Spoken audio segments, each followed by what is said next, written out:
Saludos mis queridos y apreciados amigos, hermanos en Cristo, conocidos. Gracias nuevamente por permitirme llegar a sus pantallas con estos mensajes sobre la justificación por la fe. Hay un grupo de alabanza en una iglesia, creo que está en la República Dominicana. El grupo se llama Gracia Soberana o Soberana Gracia. Ustedes pueden hacer la búsqueda en Google.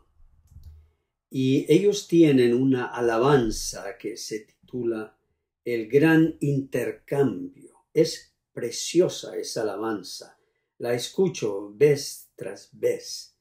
Me encanta su palabra porque habla de este gran intercambio del cual vamos a estar hablando en breve. Y nuevamente, gracias por hacerle clic allí al me gusta y suscribirse a este canal. ¿Cómo estamos creciendo? Yo estoy muy agradecido con el Señor y con ustedes por la manera como nuestro canal está creciendo. Quisiéramos que creciera mucho más y Dios dará el fruto según su voluntad. Pero muchas gracias a cada uno de ustedes por compartir estos enlaces con otros y ayudar a la difusión de este gran mensaje de la justificación por la fe. Bueno, el gran intercambio.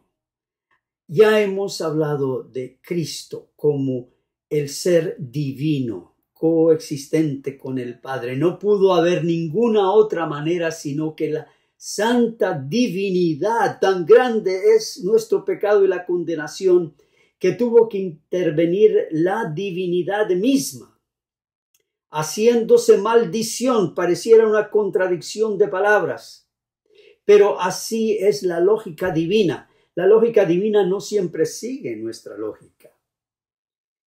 Es contraintuitiva, nos lleva a la contraria a nuestra lógica.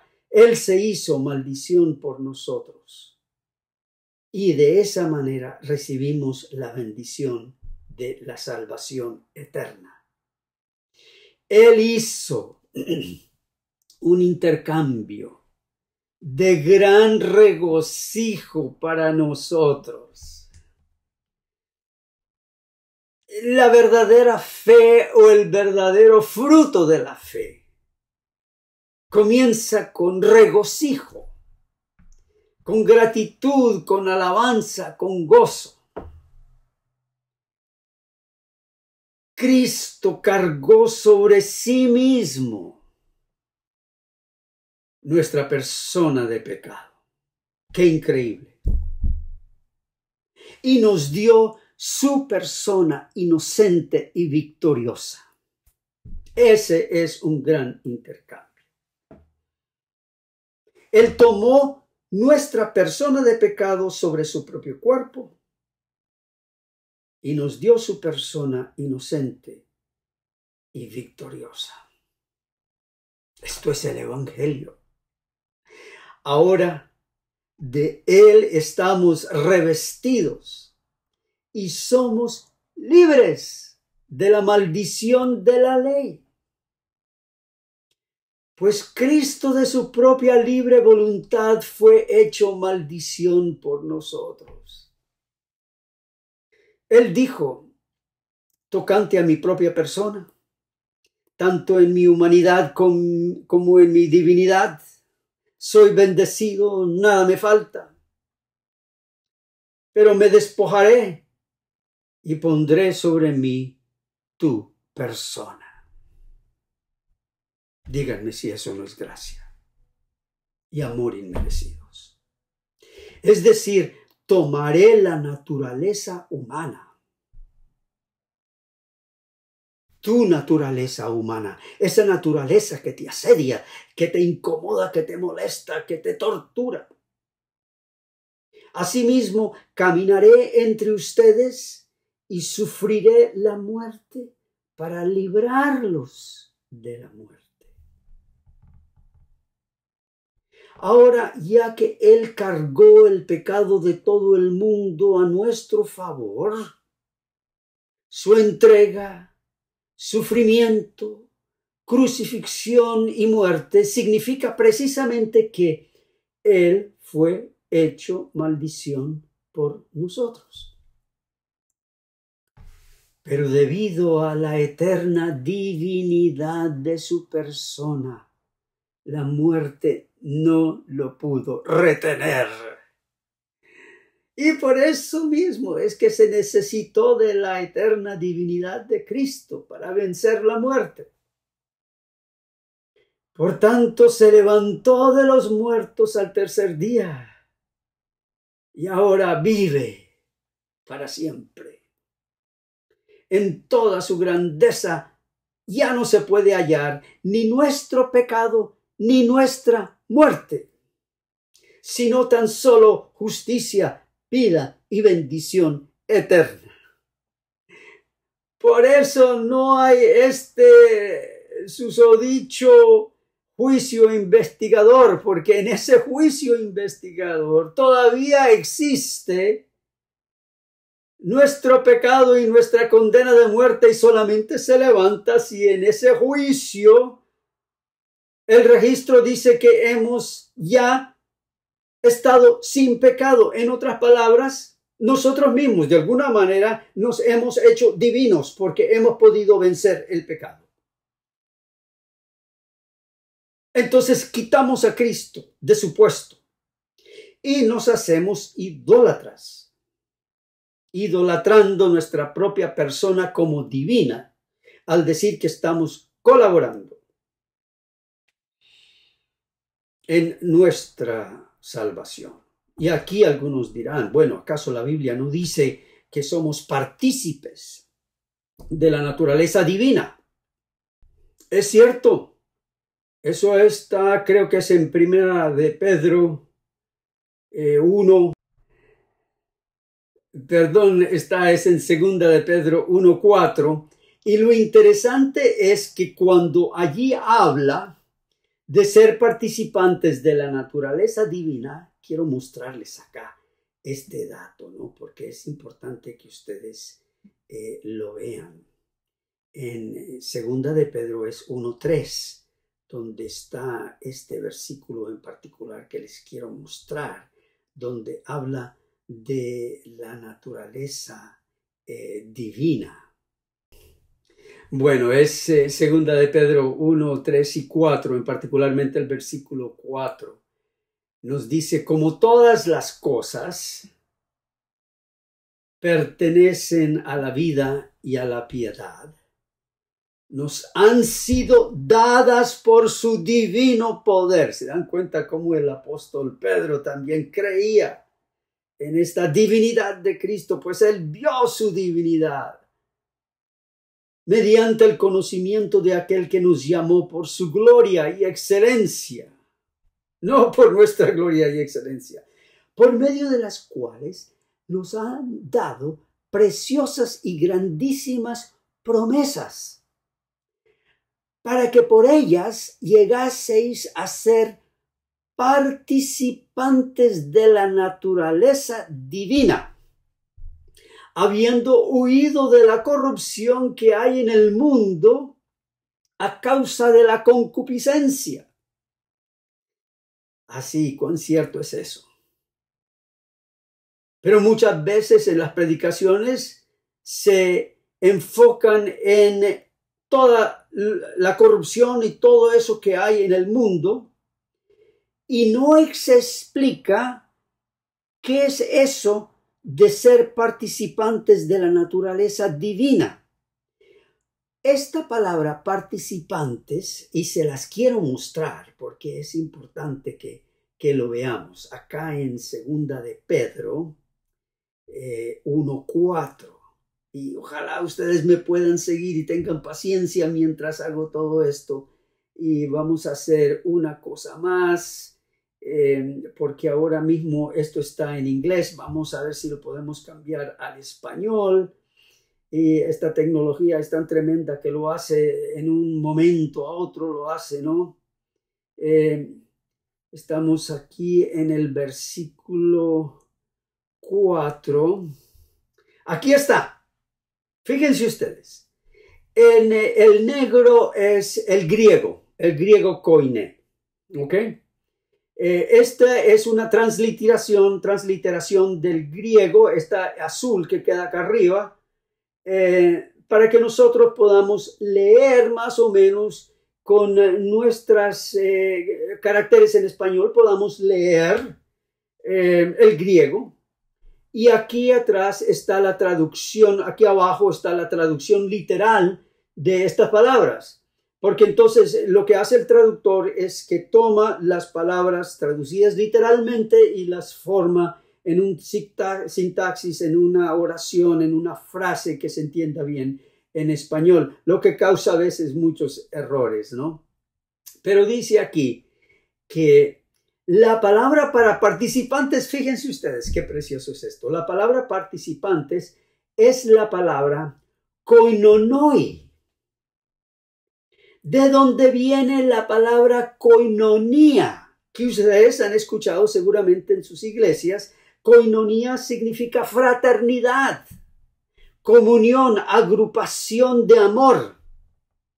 Entonces lo que dice el apóstol acá, que por medio de las promesas que se nos han dado, nosotros llegamos a estar en comunión, en fraternidad con la divinidad.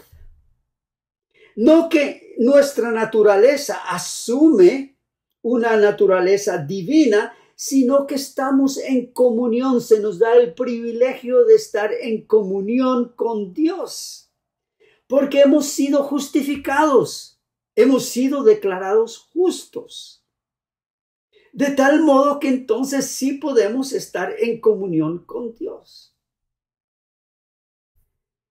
Así que eso no significa que nosotros poco a poco nos vamos convirtiendo en seres divinos, como algunos quisieran interpretar esto, o que de alguna manera la divinidad de Dios llega a ser parte de nuestra naturaleza. Y por eso nosotros podemos vencer el pecado. Eso nuevamente tiene el eco de la herejía de Arrio. Pues bien, disculpen ese excursos allí, y estas cosas son importantes entenderlas, ¿no? De tal modo que en todas la grandeza de Cristo ya no se puede hallar ni nuestro pecado ni nuestra muerte, sino tan solo justicia, vida y bendición eterna.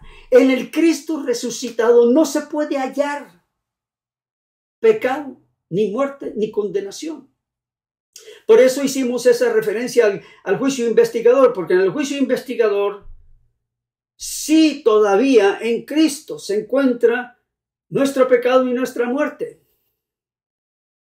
Él no acabó con el pecado en su propio cuerpo, en su obra. Y por lo tanto, al ser investigados y hallarnos culpables, la ley todavía manda y rige sobre nosotros. Por lo tanto, en vano murió Cristo por nosotros. Pero no es así. En toda su persona, nuestro pecado ha desaparecido para siempre.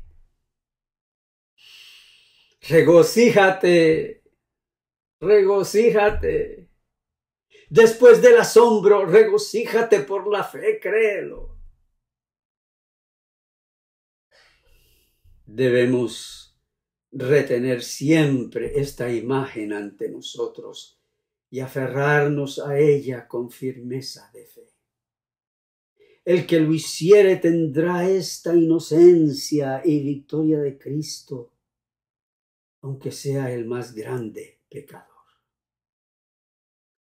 Pero no se puede adquirir por la voluntad del amor, sino por la razón iluminada por la fe. Si quieres usar la razón, arrójale la luz de la fe a tu razón. Y el que tiene oídos para oír, que oiga. Por tanto, la sola fe justifica. La sola fe justifica. Pues la única manera de aferrarnos a esta victoria de Cristo es por la sola fe. Entonces fíjate para ver cuánto lo crees y cuánto lo gozas. Si crees que el pecado, la muerte y la maldición han sido abolidos, abolidos son. Fue la voluntad de Cristo ganar la victoria y su voluntad es que lo creas. Asimismo, como en su propia persona ahora ya no hay pecado ni vestigio de muerte. Tampoco lo hay en nosotros, pues Él ha hecho todo a nuestro favor y su voluntad es que lo creas. Yo en este momento me imagino que en toda esa audiencia hay un profundo silencio. Se pudiera escuchar si un alfiler cayera al suelo. Y Lutero aprovecha ese momento y se va acercando a cada uno de esos seminaristas caminando por el pasillo, mirándolos en el rostro, diciéndoles, por tanto, si el pecado te frustra y la muerte te acecha, piensa que es tan solo un producto de tu imaginación, porque así lo es, y una vana ilusión del diablo. Pues con toda certeza ya no hay más pecado, maldición, no hay muerte, ni diablo que nos pueda ya más herir, pues Cristo ha vencido y abolido todas estas cosas. Por consiguiente, la victoria de Cristo es plenamente cierta y no hay defecto alguno en ella. Pues sobre todo es verdad. Si hubiera defecto alguno, tú tuvieras que arreglarlo. ¿Y cómo pretenderías tú arreglar un defecto en la divinidad? Tendrías tú que ser superdivino entonces. El único defecto está en nuestra incapacidad de creer. Pues a la razón se le hace difícil creer estas riquezas tan benditas e indecibles. Además, Satanás con sus dardos encendidos y sus ministros con su doctrina falsa e impía, procura despojarnos de esta doctrina y desfigurarla por completo. En particular, arremeten contra este artículo, el artículo de la justificación, que con tanta diligencia lo enseñamos y por el cual sufrimos el odio y la cruenta persecución de Satanás y del mundo. Pues Satanás siente el poder y el fruto de esta doctrina fundamental.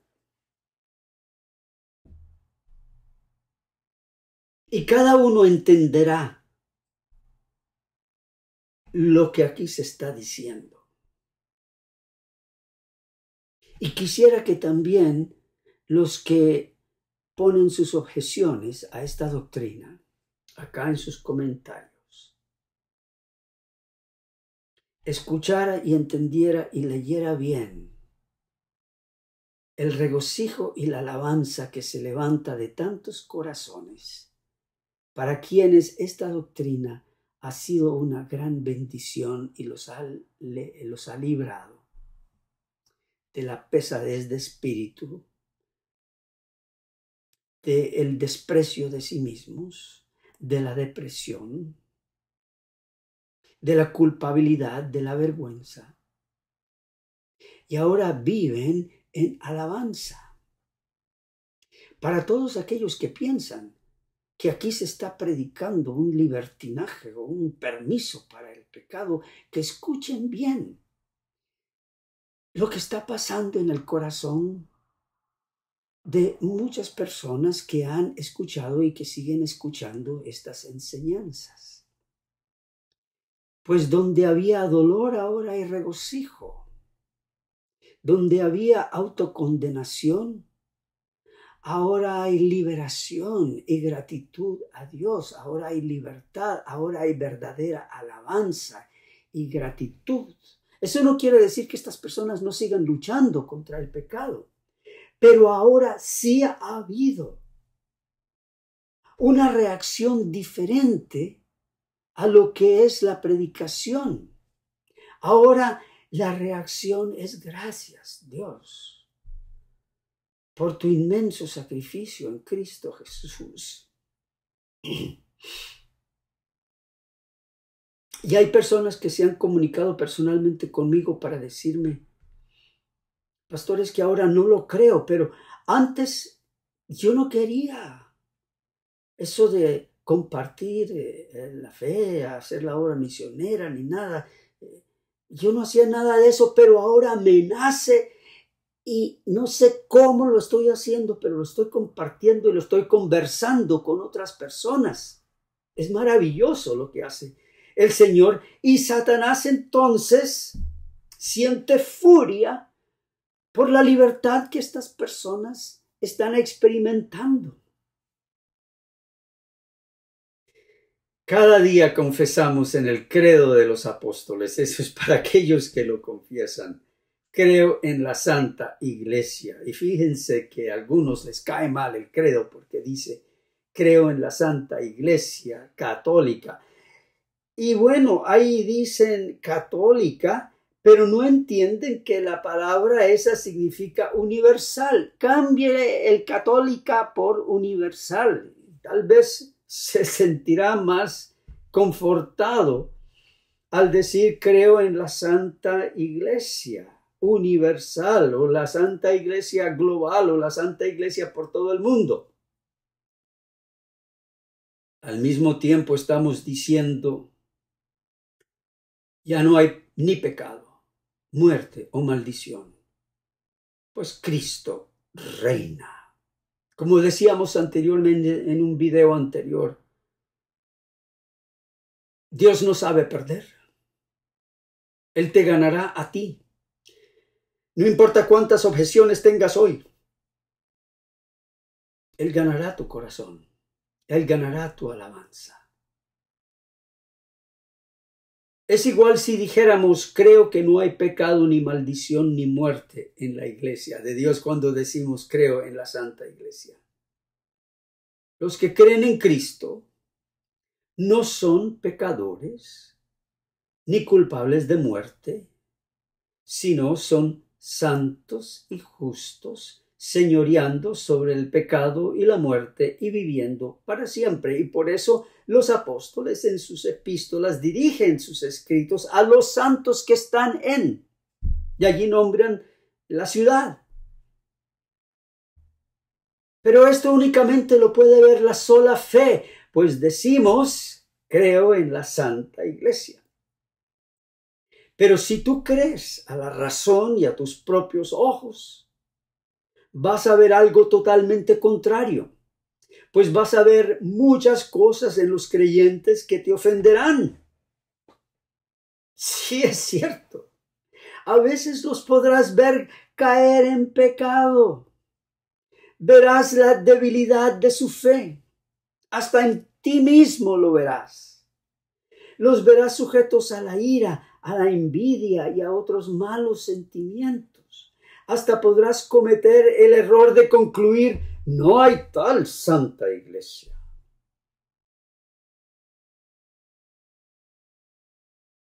Yo rechazo esa conclusión. Si yo me fijo en mi propia persona o en la persona de mi hermano, jamás veré santidad.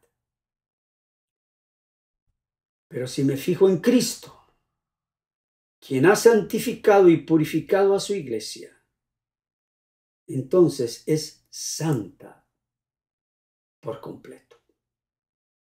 Pues Él ha quitado los pecados del mundo entero. incluyendo los tuyos y los míos. Por eso, en donde se pueda ver y sentir pecados, de veras que estos ya no son pecados. De acuerdo con la teología de Pablo, no hay pecado, ni muerte, ni maldición por ningún lado del mundo, sino en Cristo, quien es el Cordero de Dios, quien ha quitado los pecados del mundo.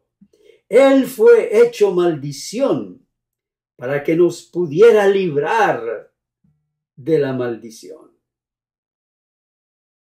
Por el contrario, de acuerdo con la filosofía y la razón, el pecado, la muerte y la maldición no se encuentran en ninguna otra parte sino en el mundo, en la carne o en los pecadores.